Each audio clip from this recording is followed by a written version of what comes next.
Welcome to another episode of My Weird Prompts, an AI-generated podcast featuring the random prompts of Daniel Rosehill as answered by a revolving cast of friendly AI characters.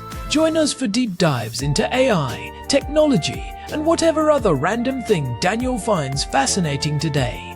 Subscribe on Spotify or your favorite podcatcher. Now, today's episode. This episode was generated using artificial intelligence.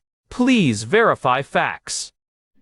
Hi Herman and Corn. I'd love to chat today about a parenting topic that I think deserves some more discussion than it gets. And that's the philosophy of bringing your child out and about with you. So we were at a bar yesterday. I had to delivering something to a friend. And we were having a couple of, I think, well-deserved beers at the end of the week. And we were chatting with a friend who said that his kids grew up in bars practically, or they spent a lot of time coming with him to a bar, being part of the conversation that he was having, and he felt that they really benefited from the developmental experience. We're not talking about like going crazy, drinking binges or anything like that, but just being part of the background of their dad's social life and hearing things, and he felt that they kind of just synthesize the information they were hearing. So I'm actually very much in favor of the idea, with the one major caveat that I, as an asthmatic and as living through the pre-smoking ban era in bars in Ireland, that was during my lifetime, and I have these memories of bars being kind of terrifying places because it was just like a smog of smoke. And even from a few minutes, I'd find my breathing. So I'm very sensitive to cigarette smoke as an asthma trigger.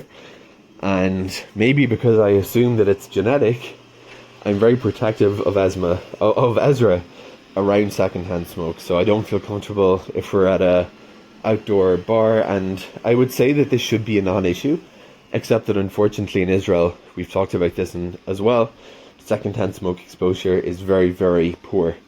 And any outdoor bar is just kind of open game for smokers. Not that I don't think that smokers should be able to enjoy a cigarette if that's what they choose to do. But there's no real concept of designated spaces, or even if there is on paper on law, it's meaningless because no one ever enforces it. So we end up sometimes going out for saying, let's get a drink or two in the afternoon, bringing Ezra with us, hoping it'll all go well. We find somewhere outside where there aren't smokers, and then 2 minutes later somebody lights up and we have to move. And when that happens 3 times, we just go home kind of frustrated. So Herman and Corn would love to get your views on this topic. Firstly, about bringing your child with you, integrating them into your life, whether we're talking about sitting in a cafe or a bar. And if there's any cultures or countries that have embraced this and thought about the idea of safe outdoor spaces where people really don't smoke. Because as much as sometimes I think things are doomed to be the way they are forever and never change, then something happens, it does change, and you feel you realize that you weren't the only person the whole time who felt that there was a need for this. So Herman and Corn, I'll leave it there and over to you. Let's chat about bringing your children to social spaces and making sure that it's a safe and enjoyable experience for everyone in the group. Hey everyone, welcome back to My Weird Prompts. I am Corn, and I am joined as always by my brother, Herman Poppleberry, ready to dive into the deep end. We have a really interesting one today from our housemate Daniel. He was telling us about a conversation he had recently about bringing kids into social spaces like bars and cafes. Yeah, and it is a topic that hits close to home for us, living here in Jerusalem where the social scene is so vibrant, but also, let us be honest, a bit smoky sometimes. Daniel was mentioning that a friend of his felt his kids really benefited from being part of that adult social world, just being around the conversations and the energy. But as an asthmatic, Daniel is rightfully protective of his son Ezra when it comes to secondhand smoke. It is a classic tension, right? You want the social integration, the developmental benefits of the village, but you are hitting this physical barrier of public health and environment. I have been looking into the sociology of these third places and how different cultures handle the presence of children in what we usually think of as adult spaces. I love that term, third places. For those who might not be familiar, that is the concept from Ray Oldenburg in his book, The Great Good Place. It refers to spaces that are not home and not work, but where community happens. Cafes, bars, public squares. And I think the question is, are children guests in those spaces, or are they members? That distinction changes everything. If they are guests, we accommodate them with a high chair and maybe a coloring book. If they are members, the space itself has to be safe and inclusive for them by default. Daniel's frustration with the smoking situation in outdoor areas here is a perfect example of that friction. So let us start with the philosophy of it. Why do we think there is this movement or this feeling that kids should be in these spaces? Daniel's friend mentioned developmental benefits. Herman, what does the research say about children being immersed in adult social environments? It is fascinating, Corn. There is a lot of work in developmental psychology, specifically by Jean Lavey and Etienne Wenger, about what they call legitimate peripheral participation. It is a fancy way of saying that children learn by being on the edges of adult activity before they are ready to fully join in. When a child sits in a cafe while their parents talk, they are not just sitting there. They are absorbing the cadence of conversation, the social cues, the way people resolve minor conflicts, even the way we order a coffee. It is like a social apprenticeship. Precisely. In many traditional cultures, there is no such thing as a kid space versus an adult space. Everything is a shared space. When we sequester children into playgrounds or daycare centers exclusively, we are effectively removing the scaffolding they need to understand how the broader world works. I think that is what Daniel's friend was picking up on. The kids become more socially fluent because they have been practicing in the real world, not a simulated one. I can see that. I have noticed that kids who are brought into those environments often seem more comfortable talking to people of different ages. They do not see adults as this separate, mysterious species. But here is the rub.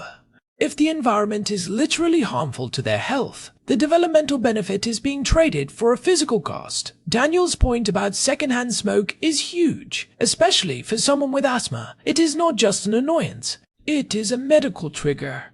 And that is where the cultural piece comes in. It is interesting because Israel has actually quite progressive laws on paper regarding smoking in public places. There was a big pushback in 2007 and 2012, and then a major expansion in 2019 that banned smoking in public squares, playgrounds, and even outdoor areas of restaurants unless they are specifically designated and partitioned. But as Daniel noted, the enforcement is, well, it is often more of a suggestion than a rule. It feels like a cultural lag. The law changed, but the social contract did not quite catch up. You see people lighting up under a no-smoking sign all the time. And if you're the parent who speaks up, you often feel like the killjoy. You are the one disrupting the vibe, even though you are the one trying to protect your child's lungs. I have been looking into how other countries have managed this because it is not a lost cause. There are places that have successfully made that transition. If you look at Australia, for example, they have some of the strictest smoking laws in the world. In states like Victoria and New South Wales, smoking is banned not just inside, but in all outdoor dining areas, and even within 4 meters of a building entrance. 4 meters? That is a significant buffer. Right. And the key there was not just the law, but the social normalization. It became socially unacceptable to smoke around food or children. If you light up in an outdoor cafe in Melbourne, people will look at you like you just started a bonfire in the middle of the table. The burden of the awkwardness shifted from the non-smoker to the smoker. That is the shift we are missing here. Right now, the burden is on the person who wants clean air to ask for it. It should be the other way around. But I wonder, Herman, does that strictness ever backfire? Does it make those spaces feel less like a community and more like a regulated zone? Some people argue that it kills the bohemian spirit of a cafe or a bar. But the data suggests the opposite. When spaces become smoke-free, foot traffic often goes up because you have opened the doors to a huge demographic that was previously avoiding the area. Families, people with respiratory issues, or just people who do not want their clothes to smell like an ashtray. You are not losing community, you are expanding it. It is about the definition of the public. If the public includes children and the elderly and people with asthma, then the space has to reflect that. I want to go back to the child's perspective for a second. If we are in a culture like ours, where smoking is still prevalent in these third places, what is the message we are sending to the kids? It is a message of exclusion, even if it is unintentional. We are saying, this is a space for adults to engage in their habits, and if you cannot handle it, you do not belong here. It reinforces that wall between the child's world and the adult's world. And for a kid like Ezra, who might see his dad struggling to breathe or getting frustrated, it associates social gatherings with stress rather than connection. Right. And then you get this phenomenon where parents just stop going out. They isolate themselves at home, which leads to parental burnout and a loss of that social network that is so vital for raising kids. We talk about the village, but the village needs a physical location. If the cafe is off limits, the village starts to shrink. I was looking at some interesting models in Northern Europe, specifically in places like Sweden and Norway. They have a very strong culture of bringing children everywhere. You will see strollers lined up outside cafes in the middle of winter. But because they have such high compliance with non-smoking norms, it is a non-issue. There is a sense of collective responsibility for the environment. Even the United Kingdom has made massive strides recently with their goal of a smoke-free generation, pushing to ban smoking in even more outdoor public spaces to protect children. That collective responsibility is so interesting. It is not just about the law, it is about the shared understanding of what a public space is for. I wonder if there is a middle ground. Daniel mentioned that even when there are designated smoke-free areas, they are often not enforced. Why do you think that is so common in certain cultures? I think it comes down to a conflict between two different values. On one hand, you have the value of individual freedom, the right to do what you want in an open space. On the other, you have the value of the common good and public health. In cultures where the individual freedom to smoke is deeply ingrained as a part of the social identity, like it is in parts of the Mediterranean and the Middle East, people see the enforcement of smoking bans as an intrusion. It is seen as a lack of chill almost.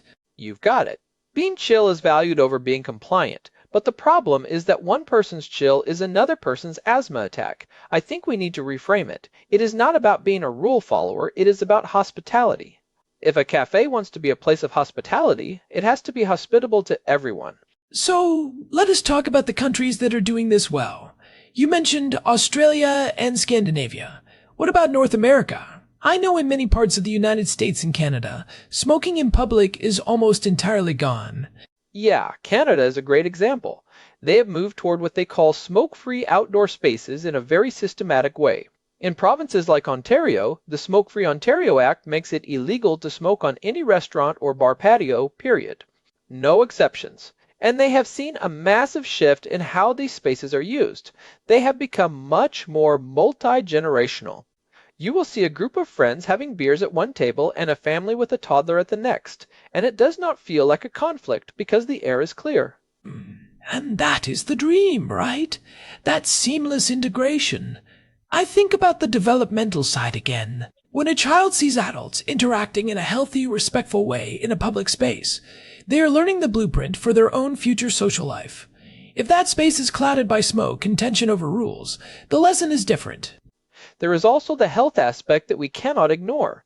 I was reading a study from researchers at Stanford University about the impact of outdoor secondhand smoke.